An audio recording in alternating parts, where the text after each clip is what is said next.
வணக்கம். நியூஸ் ஹோஸ்டின் காலை நேர பிரதான செய்திகளோடு இணைந்து கொள்ளும் நான் ஜேசுதாஸ் பவுலிஸ் பெனிட்ரஸ்டோனி. முதலில் இன்றைய நாளுக்கான தலைப்புச் செய்திகள். வளிமண்டலத்தில் தளம்பல் நிலை. நாட்டின் பல பகுதிகளில் இன்று பலத்த மழை பெய்யும் சாத்தியம் என எதிர்வு கூறல். நேபாளத்தில் கைது செய்யப்பட்ட இஷாரா செவ்வந்தி உள்ளிட்ட சந்தேக நபர்கள் இன்று நாட்டிற்கு. வருடத்தின் இதுவரையான காலப்பகுதியில் 2039 வாகன விபத்துக்கள், 2170 பேர் உயிரிழப்பு. அசஸ்ம திட்டத்தின் முதலாம் கட்ட பயனாளிகளுக்கான அக்டோபர் மாத கொடுப்பனவு இன்று வங்கிக் கணக்குகளுக்கு. மடகஸ்கார் பாராளுமன்றத்தை கலைப்பதற்கு அந்த நாட்டு ஜனாதிபதி தீர்மானம். இவை எமது தலைப்புச் செய்திகள். தொடர்வது விரிவான செய்திகள். தெற்கு கடலில் மிதந்து கொண்டிருந்த பைகளில் இருந்து ஹெரோயின், ஐஸ் மற்றும் ஹைஸ் போதைப் பொருட்கள் கண்டுபிடிக்கப்பட்டுள்ளதாக கடற்படை தெரிவித்துள்ளது. பைகள் சிலவற்றை சோதனையிட்ட போது குறித்த போதைப் பொருட்கள் கண்டறியப்பட்டதாக கடற்படை ஊடக பேச்சாளர் கமாண்டர் புத்திக சம்பத் தெரிவித்தார். தெற்கு கடலில் மிதந்து கொண்டிருந்ததாக சந்தேகிக்கப்படும் போதைப் பொருள் தங்காலை மீன்பிடி துறைமுகத்திற்கு நேற்று கொண்டுவரப்பட்டது. கடலில் மிதந்து கொண்டிருந்த நிலையில் 51 பைகள் கண்டறியப்பட்டதாக கடற்படை ஊடக பேச்சாளர் தெரிவிக்கின்றார். தங்காலை மீன்பிடி துறைமுகத்திற்கு கடற்படை தளபதி நேற்று சென்றிருந்தார். குறித்த இடத்திற்கு வருகை தந்து பாதுகாப்பு பிரதி அமைச்சர் அருண ஜெயசேகர அந்த இடத்தில் படகுகளை விட்டு சென்றுள்ள சந்தேக நபர்களை விரைவில் கைது செய்வதாக தெரிவித்தார். தெற்கு கடலில் கப்பல்கள் மற்றும் கடற்படை கப்பல்களை பயன்படுத்தி மேலும் தேடுதல் நடவடிக்கைகள் மேற்கொள்ளப்படுவதாக கடற்படை பேச்சாளர் கமாண்டர் புத்திக சம்பத் தெரிவித்தார். இதேவேளை 2025 ஜனவரி 1ஆம் தேதியிலிருந்து அக்டோபர் 13ஆம் தேதி வரையான காலப்பகுதியில் நாடளாவிய ரீதியில் முன்னெடுத்த சுற்றி வளைப்புகளின் போது 1863 கிலோகிராம் ஐஸ் போதைப் பொருள் போலீசாரினால் கைப்பற்றப்பட்டுள்ளதாக போலீசார் தெரிவிக்கின்றனர்.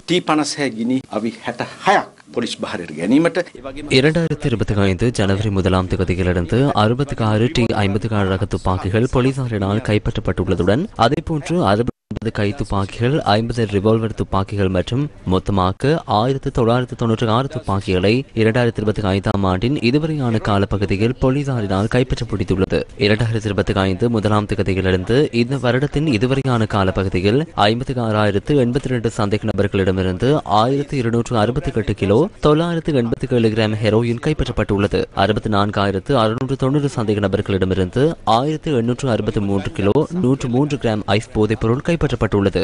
கஞ்சா, அதேபோன்று கேரள கஞ்சா ஆகியன 57,005 சந்தேக நபர்களிடமிருந்து 14,281 கிலோகிராம் போலீசாரினால் கைப்பற்றப்பட்டுள்ளது. அதேபோன்று 552 கிலோகிராம் ஹசிஸ் போதைப் பொருள், 31 கிலோகிராம் கொக்கைன் மற்றும் 35 லட்சம் போதை வில்லைகள் குறித்த சுற்றிவளைப்புகளின் போது போலீசாரினால் கைப்பற்ற முடிந்துள்ளன. நேபாளத்தில் கைது செய்யப்பட்ட கணேமுல சஞ்சீவ கொலையின் பிரதான சந்தேக நபர்கள் ஒருவரான இஷாரா செவ்வந்தி உள்ளிட்டோர் இன்று நாட்டிற்கு அழைத்து வரப்பட உள்ளனர். உதவி போலீஸ் அத்தியட்சகர் ரோஹான் ஒலுகல, குற்றப்புலனாய்வு திணைக்களத்தின் போலீஸ் இன்ஸ்பெக்டர் கிஹான் சந்திம் ஆகியோர் நேபாள பாதுகாப்புடன் இணைந்து மேற்கொண்ட விசேட சுற்றிவளைப்பிலேயே இவர்கள் கைது செய்யப்பட்டுள்ளனர். திட்டமிட்ட குற்றச்செயலில் ஈடுபடும் JK பாய் எனப்படும் கனடி பெஸ்டியன் பிள்ளையை நேபாளத்தில் பக்துபூர் பகுதியில் கைது செய்த பின்னர் மேற்கொண்ட விசாரணைகளின் போது இஷாரா செவ்வந்தி பற்றிய தகவல்கள் வெளியாகியுள்ளது. நேபாளத்தின் காத்மண்டுவிலிருந்து சுமார் 18 கிலோமீட்டர் தொலைவில் உள்ள மாடி வீடொன்றில் அவர் இருந்ததாக போலீசார் தெரிவித்தனர். ஏனைய 4 சந்தேக நபர்களும் வேறு இடத்தில் கைது செய்யப்பட்டதாக போலீசார் தெரிவித்தனர். சந்தேக நபர்களில் யாழ்ப்பாணத்தை சேர்ந்த இருவரும், கம்பஹா நுகேகொடை பகுதியை சேர்ந்த இருவரும் உள்ளடங்குகின்றனர். கொழும்பு பிரதான நீதவான் நீதிமன்றத்தின் இலக்கம் 5 நீதிமன்றத்திற்குள் கணேமுல சஞ்சீவ என அழைக்கப்படும் சஞ்சீவ குமார சமரரத்ன கடந்த பிப்ரவரி மாதம் 19ஆம் தேதி சுட்டுக் கொலை செய்யப்பட்டார். துப்பாக்கி பிரயோகம் மேற்கொள்வதற்கான துப்பாக்கியை சந்தேக நபரான இஷாரா செவ்வந்தி வழங்கியமே விசாரணைகளில் தெரிய வந்தது. அன்றைய தினமே துப்பாக்கி பிரயோகம் மேற்கொண்டவருடன் அவர் தப்பி சென்றிருந்தார். துப்பாக்கி பிரயோகம் மேற்கொண்டதாக கூறப்படும் சமிந்து தில்ஷான் சம்பவம் இடம்பெற்ற தினத்தில் பிற்பகல் வேளையில் கைது செய்யப்பட்டார். சந்தேக நபரான இஷாரா செவ்வந்தியை தேடி நாடளாவிய ரீதியில் சோதனை நடவடிக்கைகள் முன்னெடுக்கப்பட்ட போதிலும் அவரை கண்டுபிடிக்க முடியவில்லை. கொழும்பு குற்றத்தடுப்பு பிரிவு, விசேட அதிரடி படையினர் உள்ளிட்ட பாதுகாப்பு பிரிவினர் இணைந்து தேடுதல் நடவடிக்கையை முன்னெடுத்தனர். இஷாரா செவ்வந்தி நாட்டிலிருந்து தப்பி செல்வதற்கு JK பாய் என்பவர் உதவி செய்ததாக இதுவரையான விசாரணைகளில் தெரியவந்துள்ளதாக போலீசார் தெரிவிக்கின்றனர். சந்தேக நபர் தொடர்பில் இலங்கை போலீஸ் மற்றும் விசேடமாக குற்றப்புலனாய்வு திணைக்களம் மிகவும் ரகசியமாக விசாரணைகளையும் திட்டங்களையும் முன்னெடுத்தோம். கடந்த சில மாதங்களாக முன்னெடுக்கப்படும் இந்த சோதனை நடவடிக்கையின் பிரதிபலனாக நேபாள அரசாங்கத்துடன் இணைந்து நேபாள போலீசாருடன் இணைந்து இந்த நடவடிக்கைகளை வெற்றிகரமாக நிறைவு செய்ய முடிந்தது. இந்த சந்தேக நபருக்கு பாதுகாப்பு வழங்கிய சந்தேக நபர் ஒருவரையும் நாங்கள் கைது செய்துள்ளோம். அதே போன்று இந்த சந்தேக நபர்களுடன் இருந்த மேலும் 5 பேரையும் கைது செய்துள்ளோம். இந்த சந்தேக நபர்கள் விசேடமாக கம்பஹா, கொழும்பு பகுதிகளில் போதைப்பொருள் வியாபாரம் மற்றும் பல்வேறு குற்றச்சாட்டுகளுடன் தொடர்புடைய சந்தேக நபர்கள் என தகவல்கள் வெளிக்கொணரப்பட்டுள்ளன. இஷாரா செவ்வந்திக்கு பாதுகாப்பு வழங்கிய சந்தேக நபர் யாழ்ப்பாணத்தை சேர்ந்தவர். இவரை இலங்கைக்கு அழைத்து வந்ததன் பின்னர் மேலதிக விசாரணைகளுக்கான சந்தர்ப்பங்களை பெற்றுக்கொள்ள முடியும் என நாங்கள் நம்புகின்றோம்.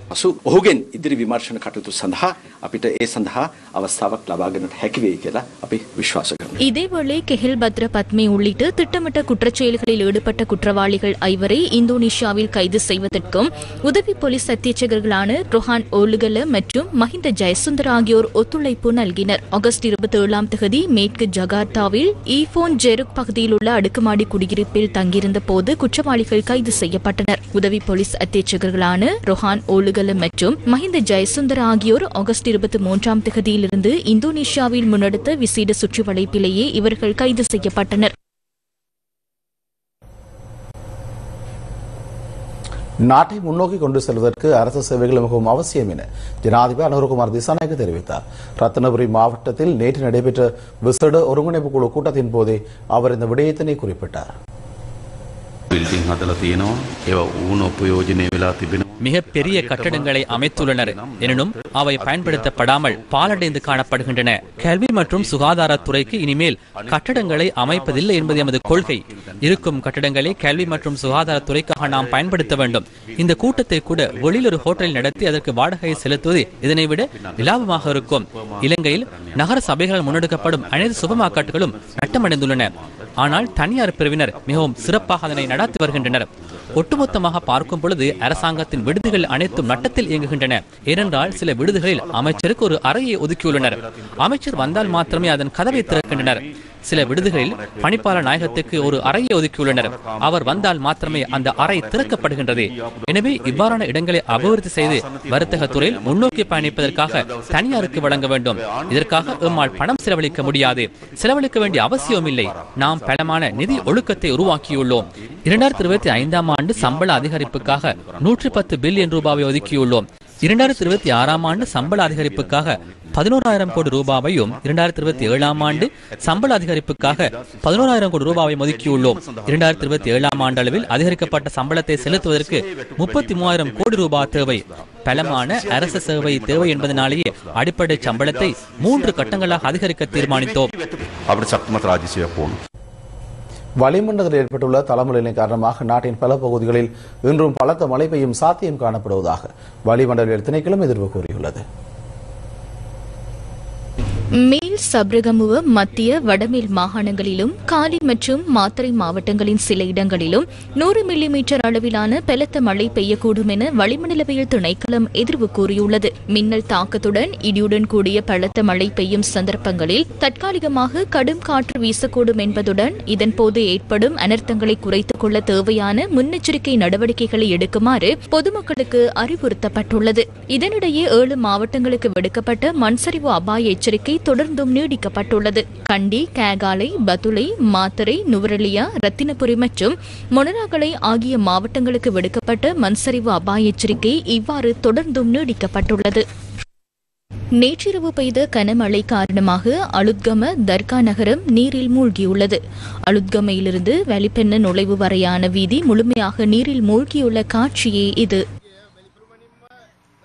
பெந்தர ஓயாவிற்கு 9 கால்வாய்கள் இருக்கின்ற போதிலும் குறித்த கால்வாய்கள் முறையாக புனரமைக்கப்படாமையே இதற்கு காரணம் என அப்பகுதி மக்கள் தெரிவிக்கின்றனர். இந்த வருடத்தின் இதுவரையான காலப்பகுதியில் 2039 வாகன விபத்துகள் இடம்பெற்றுள்ளதாக போலீசார் தெரிவிக்கின்றனர். இந்த வாகன விபத்துகளில் 2170 பேர் உயிரிழந்துள்ளதாக போலீஸ் ஊடக பேச்சாளர் உதவி போலீஸ் அத்தியட்சகர் FA வூட்லர் தெரிவித்துள்ளார். வாகன விபத்துகளை குறைத்துக் கொள்ள சாரதிகள் அவதானத்துடன் செயற்பட வேண்டும் எனவும் அவர் வலியுறுத்தியுள்ளார். இதனிடையே வெள்ளவாய பிரதான பஸ் தரிப்பிடத்திற்கு முன்பாக பயணித்த வாகனம் ஒன்று பாதையில் சென்ற ஒருவர் மீது மோதியுள்ளது. விபத்தில் 62 வயதான குறித்த நபர் சம்பவ இடத்திலேயே உயிரிழந்துள்ளதாக போலீசார் தெரிவித்தனர். எவ்வாறாயினும் விபத்தை ஏற்படுத்திய வாகனமும் அதன் சாரதியும் இதுவரை அடையாளம் காணப்படவில்லை என எமது செய்தியாளர் தெரிவித்தார். இதேவேளை கொழும்பு, பம்பலப்பிட்டி மற்றும் புத்தளம், முந்தல் ஆகிய பகுதிகளில் இடம்பெற்ற இருவேறு வாகன விபத்துகளிலும் இருவர் உயிரிழந்துள்ளனர். இலங்கை ஆசிரியர் சேவை சங்கத்தின் உப செயலாளர் கார்லசிங்கம் பிரகாஷ் கிளிநொச்சி நேற்று இடம்பெற்ற ஊடக சந்திப்பில் இவ்வாறான கருத்துக்களை வெளியிட்டார். இலங்கைக்கென்று சொல்லி ஒரு கொள்கை இருக்கின்றது, இடமாற்ற கொள்கை. வட மாகாணத்திற்கென்று ஒரு கொள்கை இருக்கின்றது. அந்த கொள்கை அடிப்படையிலே தற்போதைய வடமாகாண கல்வி சமூகத்துக்கு ஏற்ற வகையிலே 4 யூனியன்களும் இணைந்து அந்த கொள்கையினை வகுத்து அந்த இடமாற்றத்தை நாங்கள் செய்து கொண்டு செல்லும் போது இலங்கை ஆசிரியர் சங்கத்தினுடைய உப தலைவருடைய ஒரு சகோதரிக்கு அங்கே இடமாற்றம் கேன்சல் பண்ணப்படவில்லை என்ற ஒரே ஒரு காரணத்துக்காக அந்த இடமாற்ற சபையில் இருந்து வெளியேறினார்கள் இலங்கை ஆசிரியர் சங்கம். உண்மையிலேயே இது ஒரு பொருத்தமற்ற செயற்பாடு. காரணம், இடமாற்ற சபை என்று ஒன்று இருக்கின்றது, அது முடிய மேல் முறையீடு இருக்கின்றது. இதனை வன்மையாக கண்டிக்கின்றோம். அசோஸ்ம திட்டத்தின் முதற்கட்ட பயனாளிகளுக்கான கொடுப்பனவு இன்று வங்கிக் கணக்குகளில் வைப்பிலிடப்பட உள்ளது. 11,223 மில்லியன் ரூபாய் பயனாளர்கள் வங்கிக் கணக்குகளில் வைப்பிலிடப்பட உள்ளதாக நரம்பு நன்மைகள் சபை தெரிவித்துள்ளது. 14,15,016 குடும்பங்களைச் சேர்ந்தவர்கள் அசோஸ்ம கொடுப்பனவுகளை பெற்றுக்கொள்ள உள்ளனர். இத்துடன் நியூஸ் ஹோஸ்டின் இன்றைய நாளுக்கான காலை நேர பிரதான செய்தி நிறைவேற்றி வருகிறது. இந்த நாள் இனிய நாளாக அமையட்டும். வணக்கம்.